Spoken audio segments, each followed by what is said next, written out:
क्या सीखा था?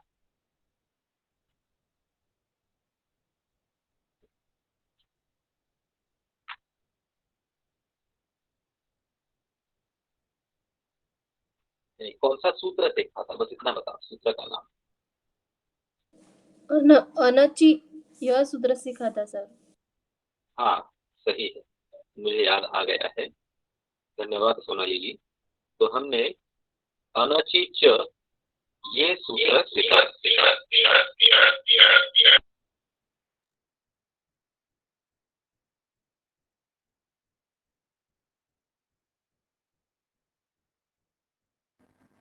हाँ, क्या अब मेरी आवाज ठीक से आ रही है?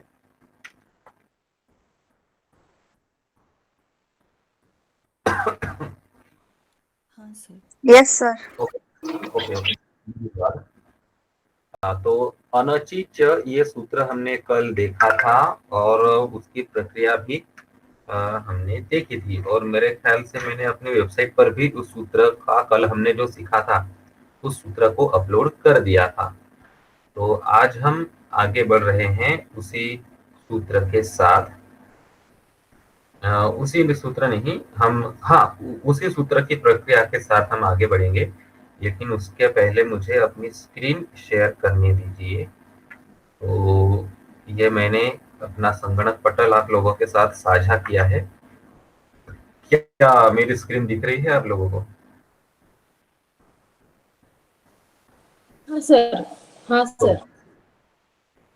बहुत बढ़िया, धन्यवाद।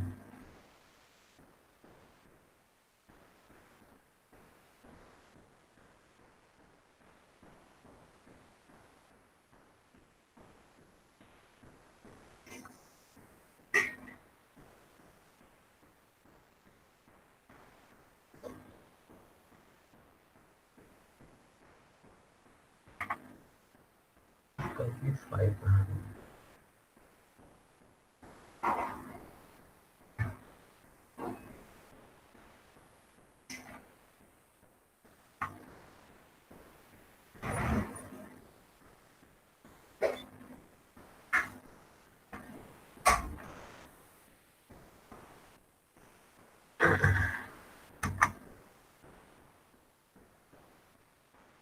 तो, तो चलो शुरू करते हैं।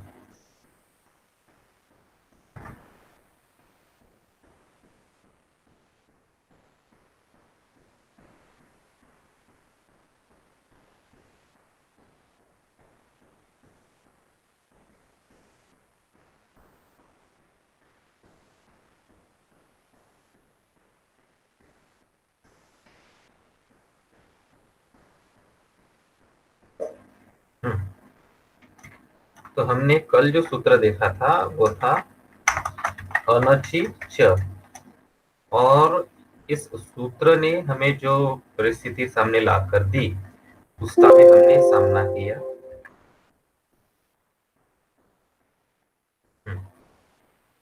और ये जो सूत्र है, ये सूत्र क्या कहता है कि अगर अच प्लस यर ऐसी कंडीशन है, तो ऐसी कंडीशन में माफ कीजिए, एक और चीज है सामने, सामने अनच चाहिए। अनच, अनच का मतलब है जो अच नहीं है, तो सामने हमें स्वर नहीं चाहिए, दूसरा कोई भी रहा तो चलेगा, स्वर नहीं चाहिए।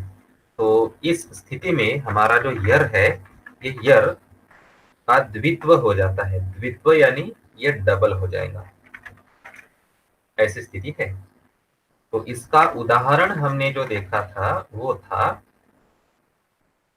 हमारा शुद्ध्युपास्य को ही ले लीजिए।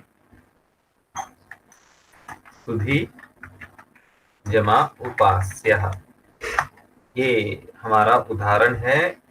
और यहाँ पर कैसी कैसी प्रक्रिया होती है उसको हमने देखा था। देखिए, सबसे पहले कौन सा सूत्र लगेगा सुधी प्लस उपास्य इस स्थिति में, आप बताइए मुझे। मैंने बहुत बार एक्सप्लेन कर लिया है, मैं थक गया हूँ एक्सप्लेन करते करते। तो सुधी प्लस उपास्य, अब मुझे लगता है प्लस साइन लिखने की जरूरत नहीं है यहाँ पर। बताइए यहाँ पर क्या कार्य होगा,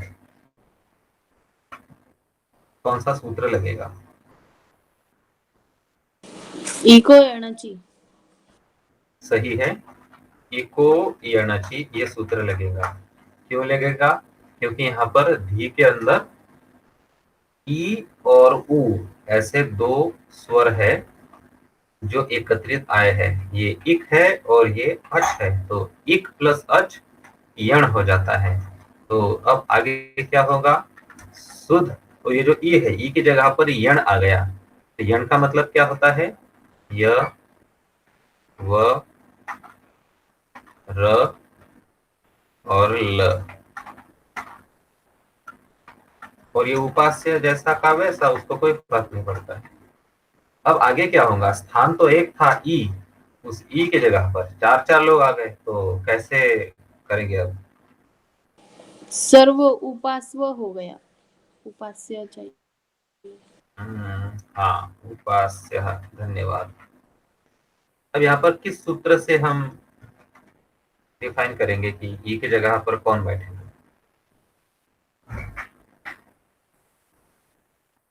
स्थाने अंतरतमः। स्थाने अंतरतमः, बहुत सही। तो इस सूत्र ने हमें बताया कि कौन बैठेगा, और वो बैठने का अधिकार जाता है सिर्फ व को। क्यों? क्योंकि दोनों के उच्चारण स्थान समान है। अब हमें क्या मिल गया है? हम देखो, हमारे पास है शुद्ध, अरे यार ये क्यों चिपक गया इसको, य और उपास्य, ऐसी स्थिति है। तो इस स्थिति में देखिए, अब ध्यान से सुनिए मेरी बात। यहाँ से दो स्ट्रीम चलती है, दो स्ट्रीम। एक तो ये है कि यहाँ पर हमें उत्तर मिल गया है। पहली स्ट्रीम का कहना क्या है कि हमें उत्तर मिल गया है, और हमारा उत्तर क्या है? शुद्ध य उपास्य, शुद्ध्युपास्य। ये हमारा एक उत्तर है। और ये क्यों हो गया है? तो इको यणचि इस सूत्र की मदद से, और ये इको यणचि 6वें अध्याय का सूत्र है, तो ये उत्तर फाइनल हो गया है। लेकिन कल जो मैंने आप लोगों को बात बताई थी, पाणिनि का जो अष्टाध्यायी में 7 अध्याय और 8वें अध्याय का एक पाद, तो इससे सपाद सप्ताध्यायी बन जाती है, और बाकी बची हुई त्रिपादी बनती है। तो त्रिपादी के अंदर एक सूत्र है जो है अनचि च। अनचि च ये जो सूत्र है त्रिपादी सूत्र है। तो इससे जो हमें उत्तर मिलेगा वो ऑप्शनल रहता है, ये ऑप्शनल है। तो अनचि च सूत्र अब यहाँ पर लगेगा, और अनचि च क्या कहता है कि ये जो कंडीशन है, देखो शुद्ध्युपास्य से ये जो बना, ये इको यणचि से बना। अब बीच में एक सूत्र आ जाता है अनचि च। अब ये अनचि च क्या करता है? देखिए, ये जो कंडीशन यहाँ पर आप लोग देख रहे हो, इसको जरा ये अलग नजरिए से देखता है। इसके अंदर अनचि च ने देख लिया कि क्या है। अनचि च की कंडीशन क्या है कि अच प्लस यर, और उसके बाद कोई भी सुव्यंजन लगेगा, स्वर नहीं होना चाहिए। तो यहाँ पर आप लोग देख सकते हैं कि सु जो है, सु के अंदर उ है, तो यहाँ पर देखिए उ प्लस ध प्लस य। तो ये कंडीशन अनचि च के लिए मिल गई है, और अनचि च ने यहाँ पर ध को डबल कर दिया, स उ, ये ध डबल हो गया।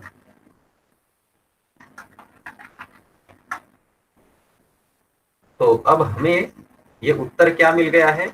शुद्ध्युपास्य, या दो को डबल करने, मुंह से प्रोनाउंस करने की जरूरत नहीं, वो अपने आप हो जाता है। अनचि च की मदद से ये जो ध है, मैं यहाँ पर लिख देता हूँ, ये डबल हो गया। अब हमारे पास है शुद्ध्युपास्य, ये ऐसा हमारे पास है। तो यहां तक हम लोग कल आ गए थे, ठीक है। तो यहां तक जो हम कल आए थे, अब यहां से आगे बढ़ेंगे, लेकिन यहां से आगे हम, मुझे लगता है कि ओके ठीक है, बढ़ लेते हैं, कोई बात नहीं। तो देखो, आंसर 1 इको यणचि यहाँ पर खत्म हो गया है, यहां से इसकी प्रक्रिया खत्म हो गई, हमें उत्तर मिल गया है। लेकिन ये जो अनचि च बीच में आ गया, तो इसकी वजह से हमारी प्रक्रिया अब और आगे बढ़ रही है।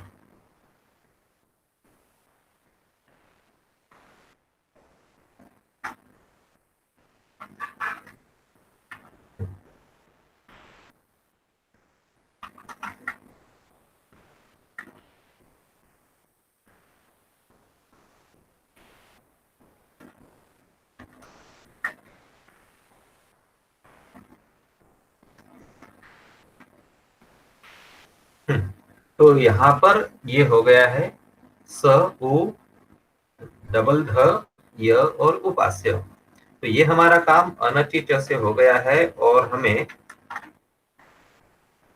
ये उत्तर मिल गया।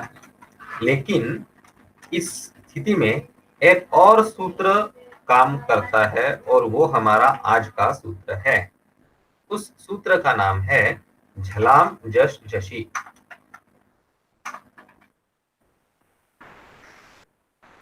ये वो सूत्र है। सूत्र क्या है? झलाम जश झशी। अब इस सूत्र का मतलब क्या है, इसको हमें अब समझ लेना है। तो सबसे पहले मित्रों आप मुझे बताएं, झल का मतलब क्या होता है? झल के अंदर क्या क्या होता है?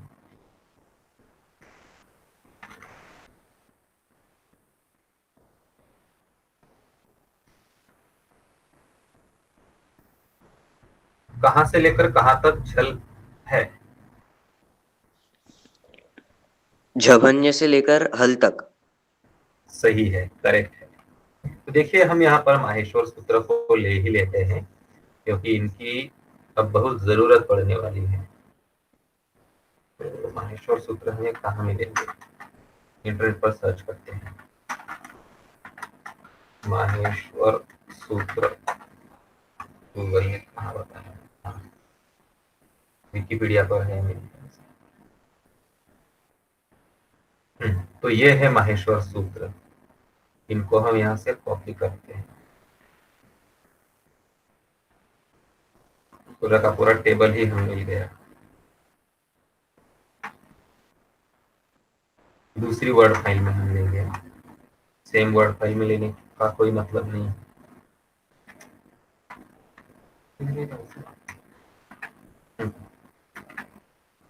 तो ये देखो, ये आ गए हैं हमारे पास 14 माहेश्वर सूत्र। तो अब आप लोग यहाँ पर देख सकते हैं कि ये झ कहाँ गया? हाँ, ये है झ। इस सूत्र में झ है और ये है ल। तो यहां से लेकर यहां तक होते हैं झल। तो ये पूरा का पूरा झल प्रत्याहार है। तो मैं इसको उतार लेता हूं यहां से, ये ज्यादा सही रहेगा।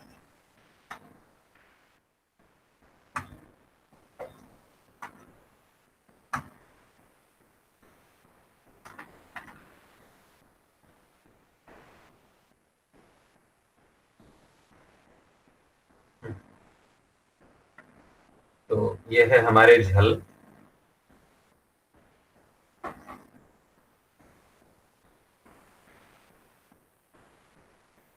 ये टेबल है, ये बगैर टेबल वाला अगर किसी दूसरी वेबसाइट पर मिल जाते हैं तो वो ज्यादा सही रहेगा।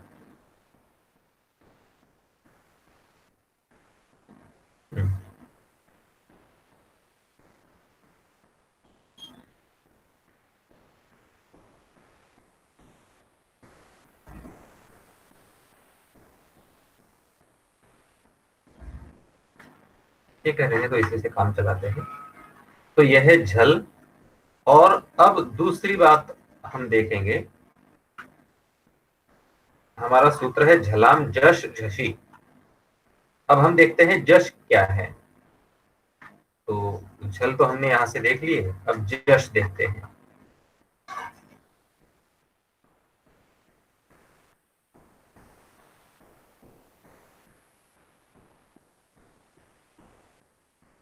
तो जश कहां पर है? तो यह है ज और यह है श। तो एक ही सूत्र के अंदर है जश। तो ये हो गए हमारे जश। अब झल, जश और झश, ऐसे तीनों को हमें देखना है।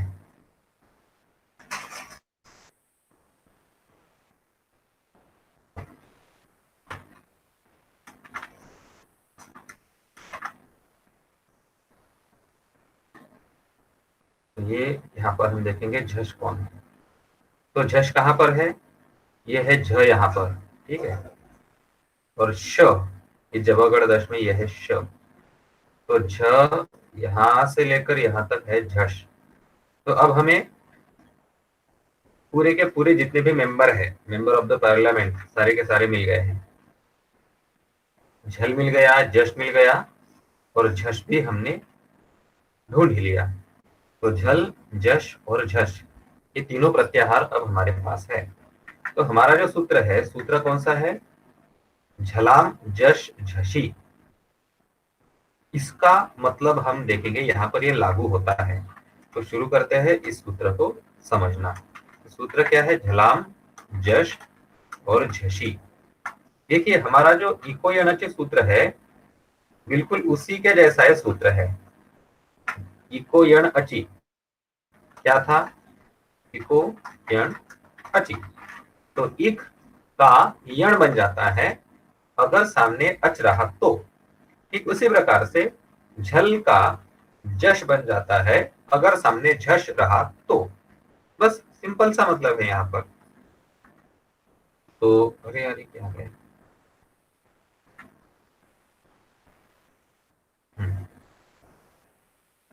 तो सूत्र बिल्कुल स्पष्ट है। ये झलाम, झलाम ये जो शब्द है ये समझ लीजिए ये क्या है। इसके अंदर मूल शब्द है झल और इसको विभक्ति कौन सी है? तो षष्ठी बहुवचन है। यहाँ पर ये षष्ठी है लेकिन षष्ठी का बहुवचन है। यानी अगर एक वचन रहता तो इक का जैसा इकह है तो झल का झलह रहता था, ठीक है। लेकिन यहाँ पर उनकी इच्छा, इन्होंने बहुवचन का प्रयोग किया। इसका हिंदी अर्थ अगर ले तो होता है झल का जश। अब ये जश प्रथमा में है तो बस इतना हम लिख सकते हैं, जश होता है और आगे है झषी। तो जो झष झषी है ये झष के साथ सप्तमी विभक्ति है। सप्तमी का मतलब होता है स्थान। तो झष परे होने पर, ऐसा इसका मतलब निकल कर आता है। तो झल का जश होता है झष परे होने पर। तो यदि अगर मैं आप लोगों को सामान्य भाषा में बताऊं तो यदि झल प्लस झष ऐसी स्थिति अगर है तो क्या होगा? झल जो है झल की जगह पर जश हो जाता है। ये है। इसको मैं अगर वाक्य में लिखूं तो आसान है। यदि झल, यदि ऐसी परिस्थिति है हो तो झल की जगह जश आदेश हो जाता है।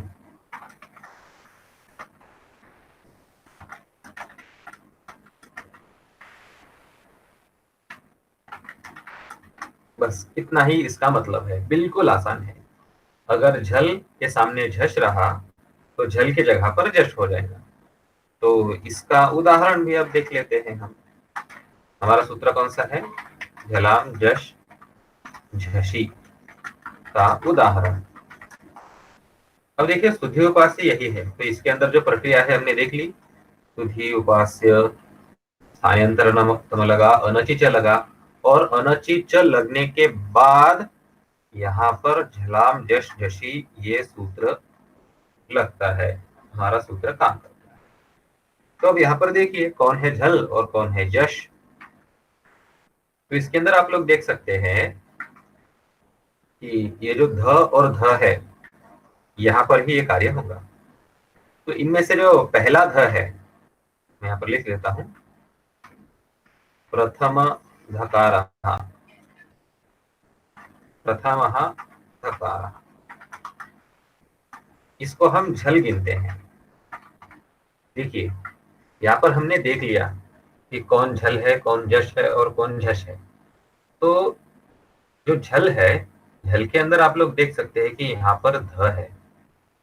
मुझे उम्मीद है कि मेरी स्क्रीन पर आप लोगों को दिख रहा होगा। उसको मैंने ग्रीन बैकग्राउंड में लिखा। और जो हमारा दूसरा ध है, द्वितीय धकार रहा,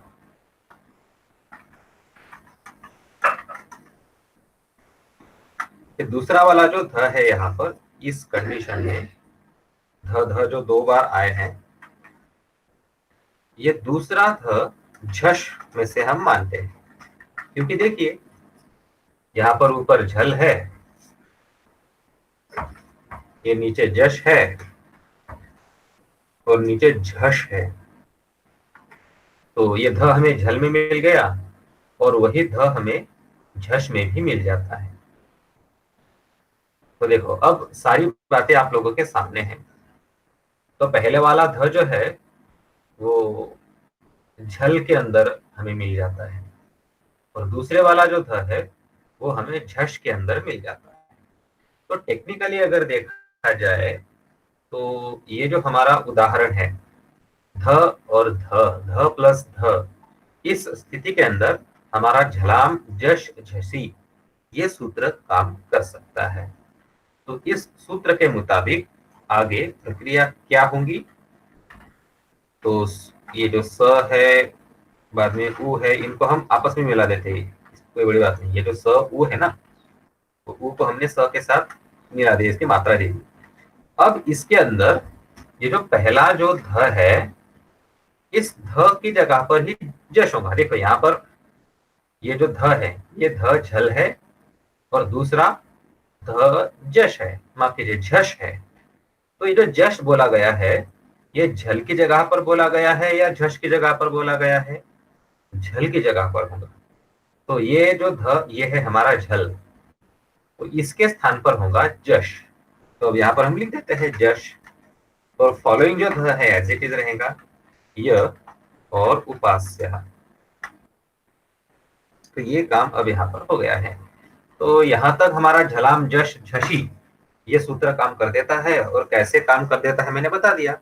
और आगे इस जश के साथ क्या खिलवाड़ करनी है इसके बारे में मैं आप लोगों को पढ़ा चुका हूं। आज तक मैंने जो कुछ भी पढ़ाया उसकी मदद से आप लोग आगे सॉल्व कर सकते हैं कि यहाँ पर क्या होगा। तो अब आप लोग मुझे बताओ आगे क्या करना है।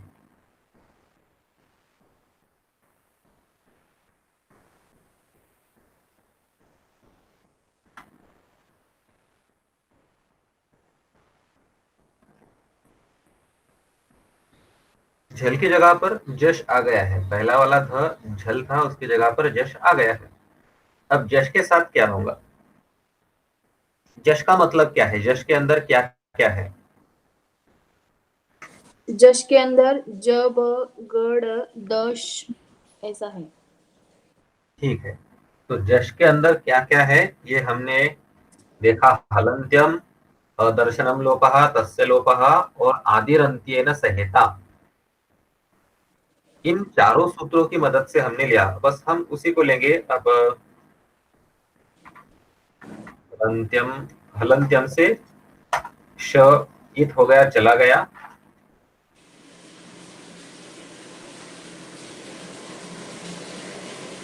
और अंत में आदिरंत्येन संहिता, बताया कि जश के अंदर क्या क्या है। तो है ज, ब, ड और द, ये 5 है यहाँ पर। गुरु जी आप थोड़ा फॉन्ट साइज बढ़ा देंगी, ये बाद में छोटा कर सकते हैं। जी मैं फॉन्ट बड़ा कर देता हूँ।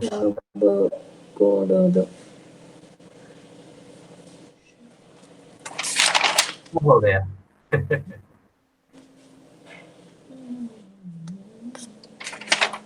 अब ठीक है जी। तो जबगढ़ ये है जश का मतलब। अब आगे ध एज इट इज है, य एज इट इज है और उपास्य। अब क्या होगा? अब अनियम हो गया है। देखिए ये वाला हमारा ध है और इस बेचारे ध की जगह पर, अकेले की जगह पर ये पांचों आकर बैठने जा रहे हैं। तो अब इनके साथ क्या किया जाए, कैसे डिफाइन करेंगे कि कौन सही है कौन गलत है? जब अगड़दश में से कौन बैठेगा, किस सूत्र से बैठेगा? स्थानेऽन्तरतमः। करेक्ट है। तो स्थाने अंतरतम, ये सूत्र अब हमें बताएगा कि यहाँ पर बैठने का अधिकार किसको है। तो देखिए इसको हम डिफाइन कैसे करते हैं, स्थानीय देखते हैं। स्थानीय कौन है? स्थानीय है ध। ध का उच्चारण स्थान क्या है, बताओ?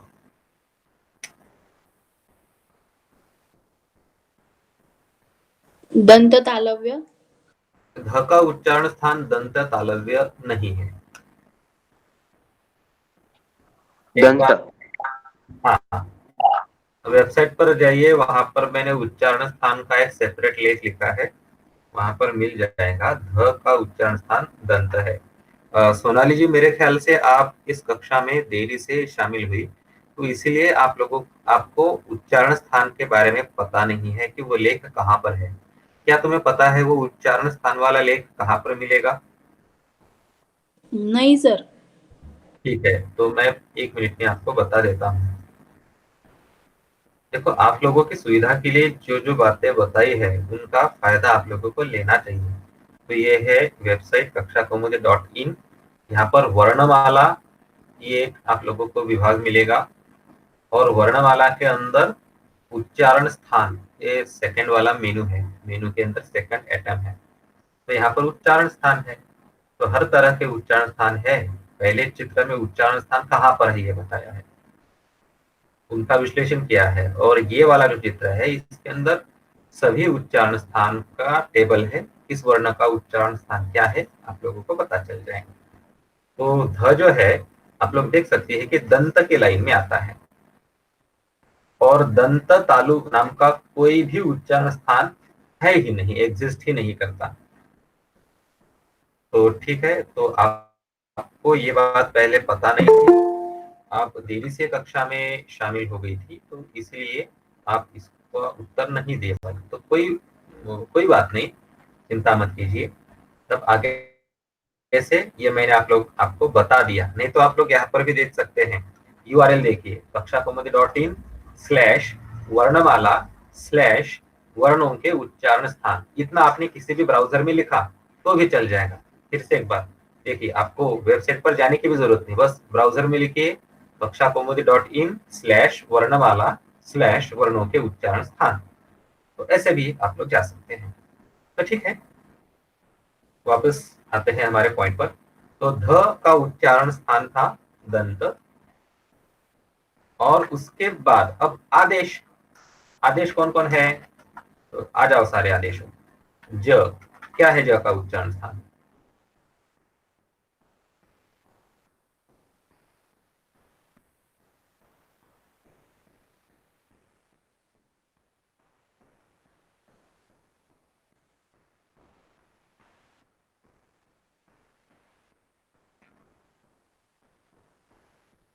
तालु। करेक्ट है, तालु, ये ज का उच्चारण स्थान है। अगला है ब। ब का उच्चारण स्थान क्या है?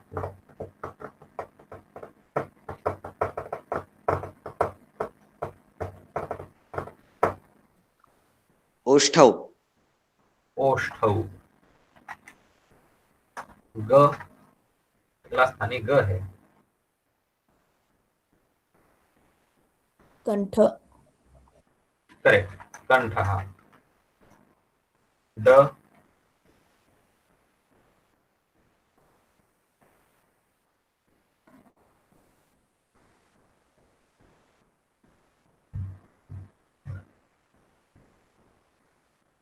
मूर्धा। मूर्धा। और आखिरी में बचा है द। क्या है द का उच्चारण स्थान? अब आखिरी उच्चारण स्थान है तो एक ही बचा है, दंता। इसको देखने की भी जरूरत नहीं है। तो देखिए, अब हम फैसला कर सकते हैं, और फैसला किसके फेवर में जाएगा हम देखते हैं। तो देखिए हमारा जो स्थानीय था वो है ध, जिसका उच्चारण स्थान था दंत। दंत यानी इसका उच्चारण स्थान हमारे दांतों की मदद से होता है। और सेम यही उच्चारण स्थान आप लोग देख सकते हैं कि सिर्फ दंत से द का है। द ये जो वर्ण है इसका उच्चारण स्थान दांतों से होता है। तो जब गड़ द, इनमें से ध की जगह पर बैठने का अधिकार सिर्फ हमारे भाई साहब द को है, दूसरा कोई भी आकर इनकी जगह पर नहीं बैठ सकता है। तो इसीलिए बाकी सभी को हटा देते हैं और सिर्फ द को ही यहाँ पर बैठने का मौका देते हैं। तो अब क्या होगा, बाकी सारे तो चले जाएंगे, सिर्फ द बचेगा। तो सु द ध य उपास्य। तो ऐसे हमारे पास स्थिति मिल गई है और यहाँ पर हमारा संधि कार्य समाप्त हो गया है। तो अब हमारे पास क्या है, शुद्ध्युपास्य, ऐसा लिखा है। तो ये थी प्रक्रिया झलाम जश झसी इस सूत्र की। तो झलाम जश झसी इस सूत्र ने हमें बताया कि किस तरह से ये तीसरा भी हम उत्तर लगा सकते हैं। तीसरा भी एक क्या बोलते हैं उसको, तीसरा भी ऑप्शन यहाँ पर आ सकता है।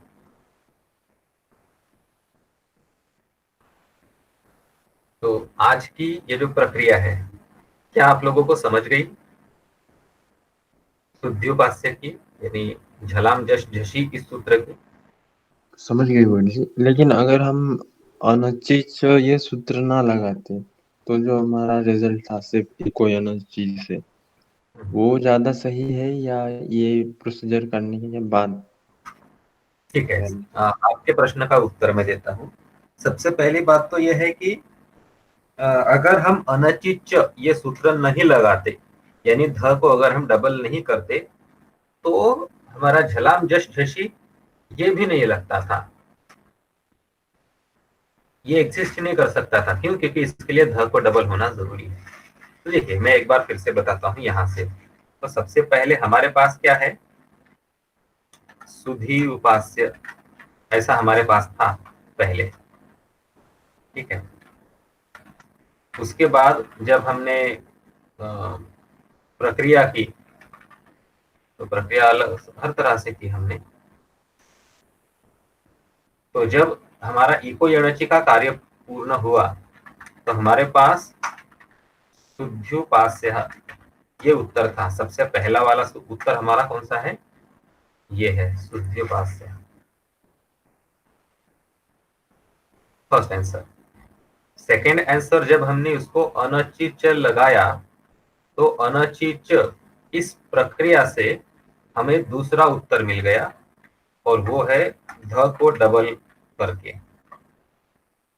यहाँ पर ध डबल हो गया। तो ये स्टेप कौन सी है, अनचिच इस सूत्र की। और उसके बाद एट लास्ट हमें जो उत्तर मिला झलाम जस्ट झसी से, वो उसके अंदर ध का ध हो गया। तो हमारे पास कुल मिलाकर 3 उत्तर होते हैं सुधी प्लस उपास्य के। एक है शुद्ध्युपास्य जो इको यणचि ने दिया, दूसरा जिसके अंदर 2 ध है, ये उत्तर हमें अनचिच ने दिया, ये वाला अनचिच लगा और नीचे ये उत्तर बन गया।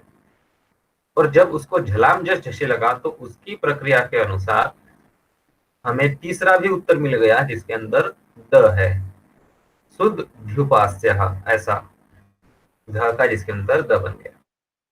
अब राहुल जी का प्रश्न है कि इन तीनों में से क्या सही है। तो क्या सही है और क्या गलत है, ये समझने के लिए हमें अब जाना पड़ेगा सूत्रों के क्रमांकों पर, नंबर पर। हमारे पास कितने उत्तर है, 3 उत्तर है। क्या सही है, ये प्रश्न है राहुल जी का। तो हम देखते हैं कौन सा सही है। तो पहला जो हमें शुद्ध्युपास्य मिला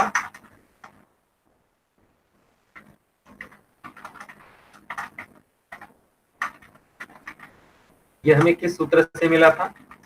इको यणचि इस सूत्र से हमें मिला था।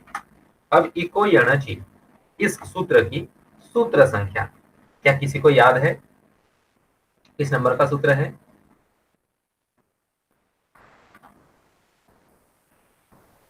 6 1 77 ये नंबर है इस सूत्र का। अगला हमें उत्तर मिला 2 ध वाला द्वित्व ध का। ये उत्तर हमें किस सूत्र से मिला था? अनचि च इस सूत्र से मिला था। इस सूत्र की संख्या क्या है? 8, उसके बाद 4 और चौथे पाद के अंदर इस सूत्र की संख्या 47 है। 47। और तीसरा जो हमें उत्तर मिला शुद्ध्योपास्य, इसकी संख्या क्या है? झलाम जश झशी इस सूत्र की संख्या क्या है?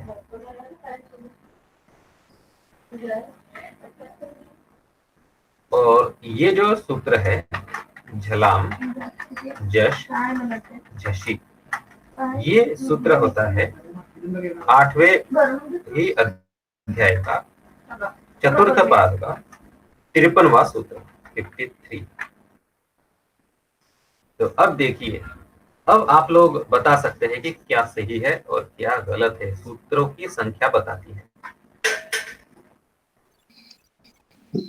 आखिरी के जो 2 है वो दोनों भी ऑप्शनल वाले पादों में से है 8वें अध्याय से। तो पहला वाला भी सही है और चाहे तो हम आखिरी वाले 2 भी रख सकते हैं। सही है। देखिए, एक नियम मैंने आप लोगों को पहले बताया था कि पहला जो सूत्र है, जब हमने कंपटीशन देखे थे 2 सूत्रों में कि एक ही कंडीशन के अंदर 2 सूत्र जब दावा बोलते हैं, शिकार करने की कोशिश करते हैं, तो हम सूत्रों की संख्या देखते हैं कि कौन सा सूत्र बड़ा है। लेस देन ग्रेटर देन करते हैं हम यहाँ पर, छोटा बड़ा। तो जो सूत्र छोटा उसका अधिकार छोटा और जो सूत्र बड़ा उसका अधिकार बड़ा। अगर हमने यहाँ पर देखा तो ये सूत्र छोटा लगता है क्योंकि ये 6वें अध्याय से है 6.1.77। और ये जो सूत्र है, ये सूत्र सबसे बड़ा लिखता है। क्यों? क्योंकि ये 8वें अध्याय से है, तो ये सबसे बड़ा है। लेकिन फिर भी जो मैंने आप लोगों को सपाद सप्ताध्यायी और त्रिपादी की बात बताई थी, उसके बाद हमें पता चला कि 7वें अध्याय के 7वां अध्याय और 8वें अध्याय का पहला पाद यहाँ तक कि अधिकृत व्याकरण बताया है पाणिनि जी ने। तो ये जो सूत्र है, ये सपाद सप्ताध्यायी से सूत्र है। ये सपाद सप्ताध्यायी सूत्र है और ये जो बाकी बचे 2 है, ये त्रिपादी सूत्र है।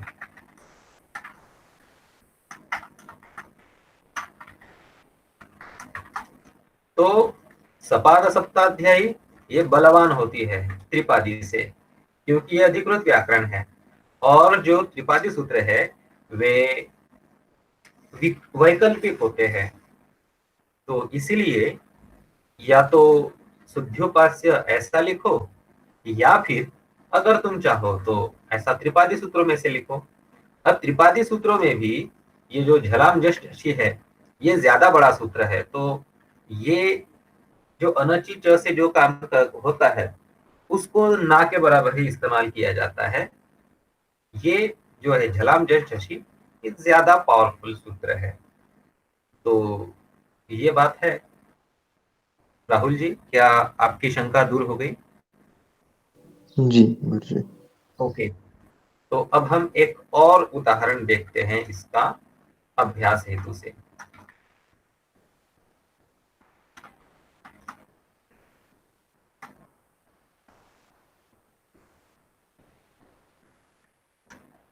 देखिए, अगला हमारा उदाहरण है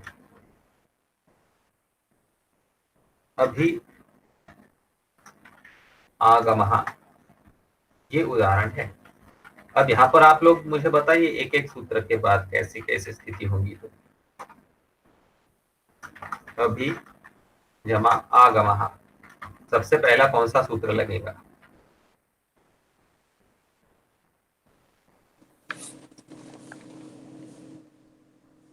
eco energy. Correct, eco energy पहला सूत्र लगा। तो इको एनर्जी के नियम से अभी के अंदर हम यह ले लेते हैं, ठीक है। तो अभी के अंदर जो ई था उसका यह बन गया है, तो हमने उसको ले लिया। और आगमः, तो इको एनर्जी की प्रक्रिया हमने डायरेक्ट कर दी। अब क्या होगा?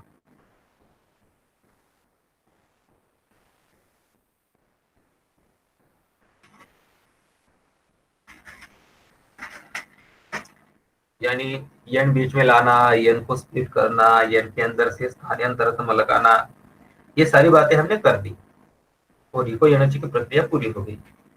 अब क्या होगा?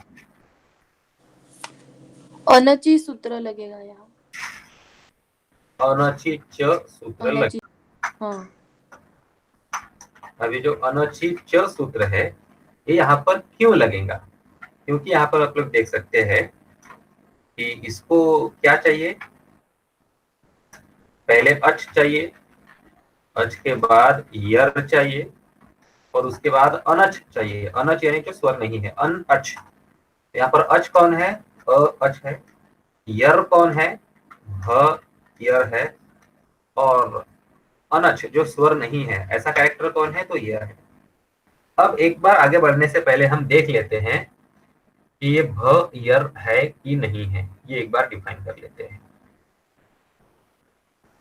तो ये हमारे माहेश्वर सूत्र है सभी के सभी। अब इसके अंदर यर कहां से कहां तक होता है एक बार हम देख लेते हैं। तो यह है यहाँ पर यर, यर नहीं, यहाँ पर यह है।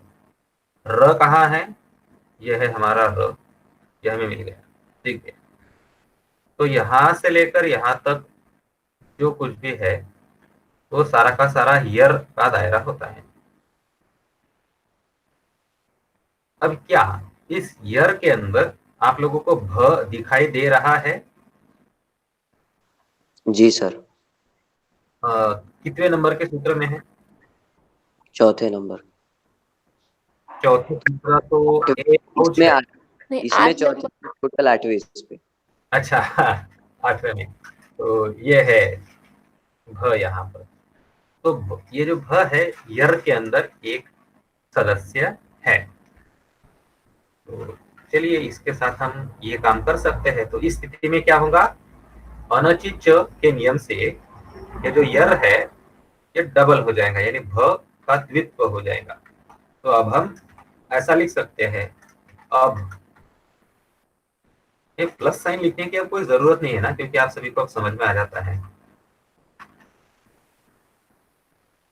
यह आगमः, तो अनचिच ने अपना काम कर दिया है। अब आगे क्या होगा?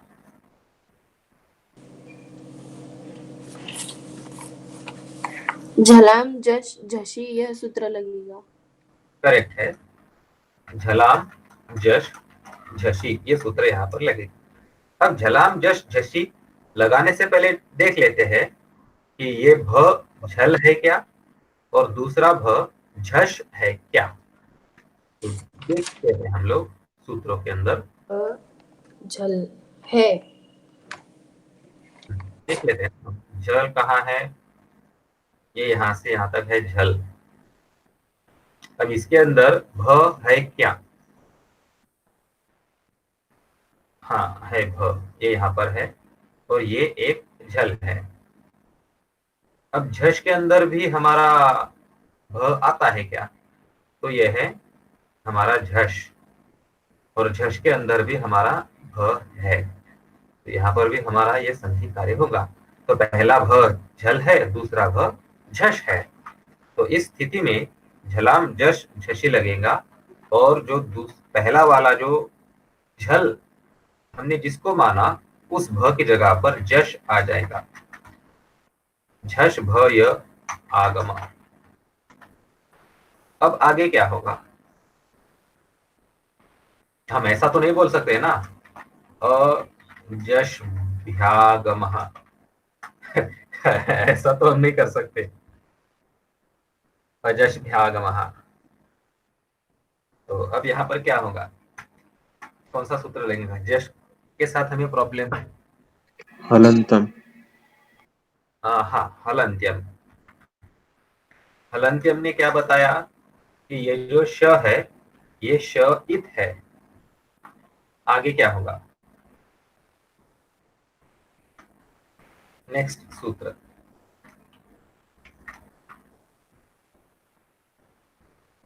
अब जब भी कोई भी इत होता है तो इत को हम क्या करते हैं, इत के साथ क्या होता है?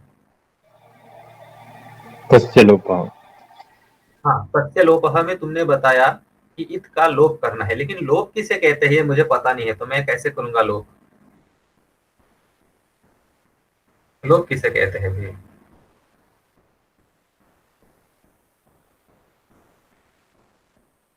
कौन सा सूत्र है जो कि हमें बताएगा लोप किसे कहते हैं?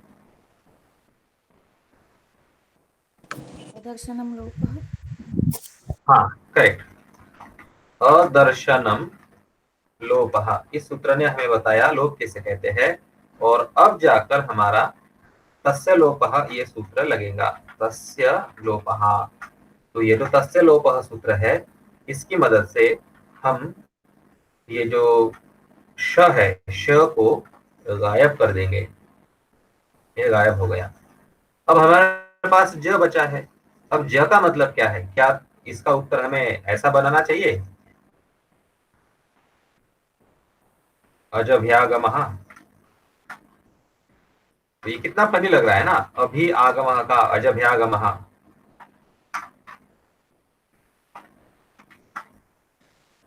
अभी आगम प्लस अजभ्यागमः, तो ये लॉजिकली ठीक नहीं लगता है। तो ज का मतलब क्या है? ज को हम कैसे समझेंगे कि ज के साथ क्या करना है? आदिरन्त्येन सहिता। यहाँ पर आदिरंत्येन सहिता ये सूत्र लगेगा। और आदिरंत्येन सहिता हमें बताता है कि इस ज के अंदर क्या क्या छुपा हुआ है। इस ज के अंदर क्या क्या छुपा है, यश इस सूत्र से हमें पता चलता है, वो है ज भ, तो भाई ब कहा गया, हाँ, ज ब ग ड और द, ये पांच है उसके अंदर। तो अब तो ये नाइंसाफी हो गई, शोले वाली नाइंसाफी, कि यहाँ पर तो ये भ अकेला है और अकेले भ के लिए पांच पांच लोग।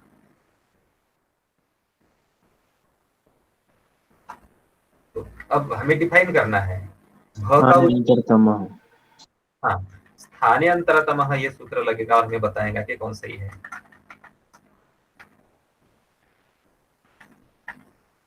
तो अब बताओ भ का उच्चारण स्थान क्या है?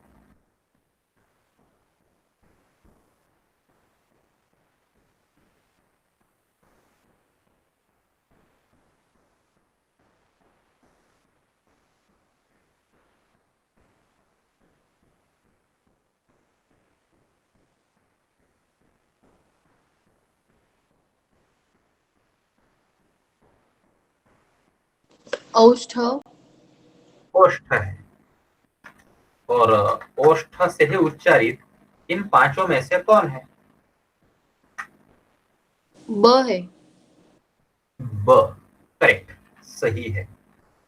तो यहाँ पर स्थानीय अंतरतमः के नियम से भ की जगह पर बैठने का अधिकार सिर्फ ब को जाता है और यही वहां पर बैठेगा। तो अब हम स्थानांतरतमः के नियम से हमने डिफाइन कर लिया है कि यहाँ पर ब ही बैठेगा और आगे और कुछ करने का बचा हुआ नहीं है। तो बस अब बात खत्म हो गया हमारा काम। मिला दीजिए सभी को, क्या बनता है? अ, ब, भ, य को आ की मात्रा और गमः, अभ्यागमः, समझ गए। तो देखिए यहाँ पर भी हमारे पास 3 उत्तर मिलते हैं। सबसे पहले बात तो ये जो हमारा इको यणचि सूत्र है, तो इको यणचि सूत्र हमें क्या दिखाता है, इसके अंदर भी 3 उत्तर है, मैं आप लोगों को दिखाता हूँ। तो इको यणचि से हमें मिला अभ्यागमः, अनचि च से हमें मिला अभ्यागमः, और अनचि च को ही आगे हम जब झलाम जश जैसे लगाते हैं तो हमें अभ्यागमः, भ का ब हो जाएगा, तो अभ्यागमः ऐसा उत्तर मिल जाता है। तो टेक्निकली इसके 2 उत्तर है, एक इको यणचि से और दूसरा झलाम जश झशी से। तो ऐसे 2 है, आपको जो चाहे लिख सकते हैं।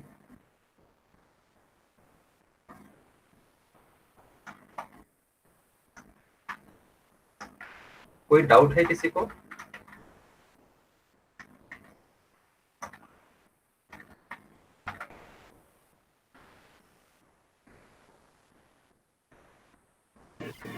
इसका अर्थ गुरुजी? अभी आगम, आगम शब्द का मतलब होता है ज्ञान, नॉलेज, आगम।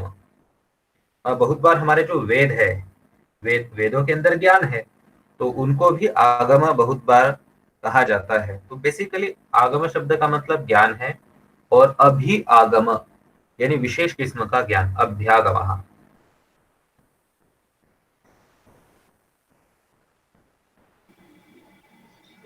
ओके।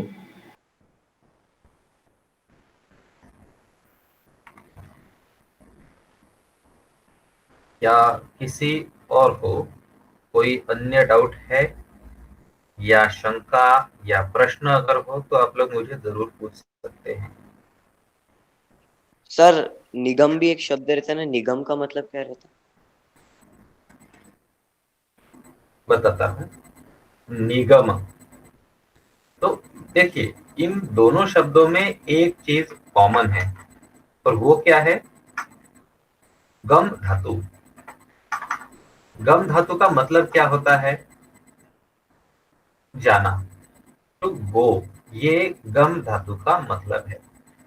अब जब इसको हम आ उपसर्ग लगाते हैं, तो आ उपसर्ग के साथ इसका जो मतलब है ये आगम यानी नॉलेज बन जाता है। लेकिन जब उसको हम नी उपसर्ग लगाते हैं, देखो उपसर्ग एक ऐसी चीज है जो कि किसी भी धातु का जो अर्थ है उसको बदल देती है, थोड़ा सा परिवर्तन उसके अंदर लाती है। तो आगम यानी नॉलेज, और निगम जो है इसका मतलब होता है कोऑपरेशन, यानी एक दूसरे को मदद करना, या फिर रेफरेंस, ये भी इसका मतलब होता है। अब रेफरेंस ये जो शब्द है, तो बहुत बार हमारे जो धार्मिक ग्रंथ है उनके रेफरेंस दिए जाते हैं। जैसे कि मैं कहता हूं कि हमें बस अपने कर्म करने चाहिए, फल के मामले में हमें सोचना नहीं चाहिए, फल हमें ईश्वर देगा। मैंने वाक्य बताया, लेकिन किसके रेफरेंस से मैंने बताया? तो भगवत गीता के रेफरेंस से बताया। तो उसी प्रकार से जब पुराने समयों में शास्त्र चर्चा होती थी, तो शास्त्र चर्चा में एक विद्वान अपना मत रखते थे, दूसरा विद्वान उनके मत का प्रतिवाद करते थे।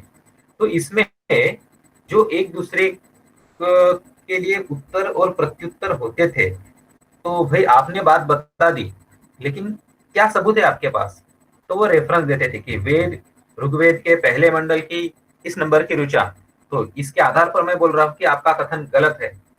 तो बहुत बार उनको ही रेफर किया जाता था, तो इस वजह से वेदों को ही बाद में निगम कहा जाने लगा। तो ये भी एक उसके अंदर भाग है, हिस्सा है। तो निगम का भी मतलब वेद हो सकता है।